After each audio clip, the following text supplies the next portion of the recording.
మీరు కనుక మన ఛానల్ని ఫస్ట్ టైం చూస్తున్నట్లయితే కనుక మన ఛానల్ని సబ్స్క్రైబ్ చేసుకోండి. అంతేకాదు పక్కన ఉన్న బెల్ ఐకాన్ కూడా యాక్టివేట్ చేసుకోండి. ఫ్రెండ్స్, ఇప్పుడిప్పుడే ఒక లేటెస్ట్ అప్డేట్ అయితే మన దాకా వచ్చిందండి. దాని గురించి పూర్తి వివరాలు మీకైతే చెప్తాను. దయచేసి ఎక్కడా కూడా స్కిప్ చేయకుండా లాస్ట్ వరకు చూడండి. ఇది చాలా ఇంపార్టెంట్ న్యూస్ అండి. మీ అందరికీ కూడా పనికొచ్చే న్యూస్. దయచేసి ఎక్కడా కూడా స్కిప్ చేయకండి. నిజామాబాద్ జిల్లాలో నాగారంలో ఒక 860 డబుల్ బెడ్రూమ్ ఫ్లాట్స్ అయితే నిర్మించారండి.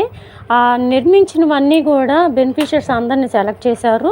చాలామంది అప్లికేషన్ వెరిఫై అయిపోయినాయి. చాలామందికి లక్కీ డ్రాలో తీసే సందర్భంలో అయితే ఎలక్షన్ కోడ్ రావడం వల్ల అదైతే పెండింగ్లో పెట్టారు. దానివల్ల అది కొంచెం పెండింగ్లో పడిపోయి వెనక్కి వెళ్ళిపోయింది కదండి.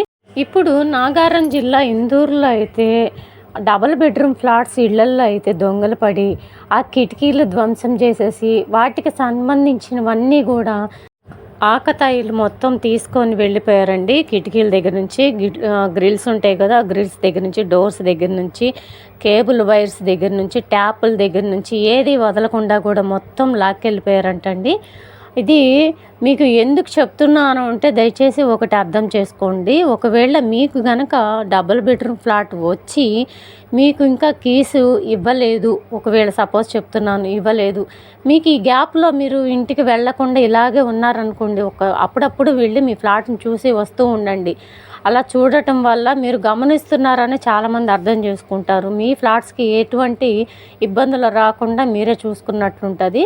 మీరు మీ ఫ్లాట్స్ని గమనిస్తూ ఉండండి. మీ ఫ్లాట్ కీ ఇచ్చినంత మాత్రాన వదిలేయకండి. మీరు అప్పుడప్పుడు వెళ్ళి మీ ఇంటిని పరిశీలిస్తూ ఉండండి. ఆ ఇంటి దగ్గరికి వెళ్ళి మీరు గమనిస్తూ ఉండండి. ఎందుకంటే దొంగలు ఎక్కువైపోయారు. గృహప్రవేశాలు ఇంకా చాలా చోట్ల జరగలేదు కాబట్టి డోర్స్ అయితే లాక్కెళ్ళిపోతున్నారు, కిటికీలు తీసుకెళ్ళిపోతున్నారు. ఏది దొరికినా ఏది విడిచిపెట్టట్లేదంటండి. ఇదైతే రీసెంట్గా మనకి ఇన్ఫర్మేషన్ అయితే వచ్చింది. దయచేసి మీ డబుల్ బెడ్రూమ్ ఫ్లాట్ ఏదైతే ఉందో కీస్ ఇచ్చినా కానీ ఇంకా గృహప్రవేశాలు అవ్వని వాళ్ళు ఎవరైనా ఉంటే మీ ఫ్లాట్స్ దగ్గరికి వెళ్తూ వస్తూ ఉండండి.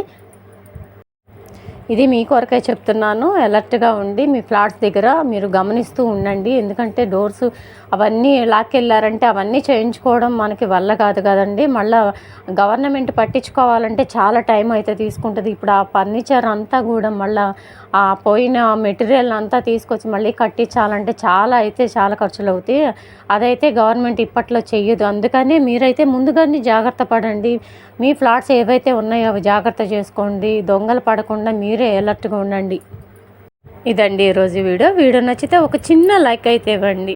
మీరు ఇచ్చే ఒక లైక్ వల్లనే ఈ వీడియో చాలామందికి పంపించబడుతుందండి. వాళ్ళు కూడా చాలా జాగ్రత్తగా అలర్ట్ అవుతారు. వాళ్ళ ఫ్లాట్ కూడా వాళ్ళు కాపాడుకున్న వాళ్ళు అవుతారు. దయచేసి ఒక చిన్న లైక్ అయితే ఇవ్వండి. మీరు ఇచ్చే లైక్ వల్ల చాలామంది వీడియో వెళ్తుందండి. దయచేసి ఒక చిన్న లైక్ మాత్రమే అడుగుతున్నాను నేను. వీడియో నచ్చినట్టయితే ఇంకా మీ ఫ్రెండ్స్కి, ఫ్యామిలీ మెంబర్స్ కూడా దయచేసి షేర్ చేయండి. ఆ ఏరియాలో మీ ఫ్రెండ్స్ ఎవరన్నా ఫ్యామిలీ మెంబర్స్ ఉంటే వాళ్ళు కూడా తెలుసుకుంటారండి. Thank you.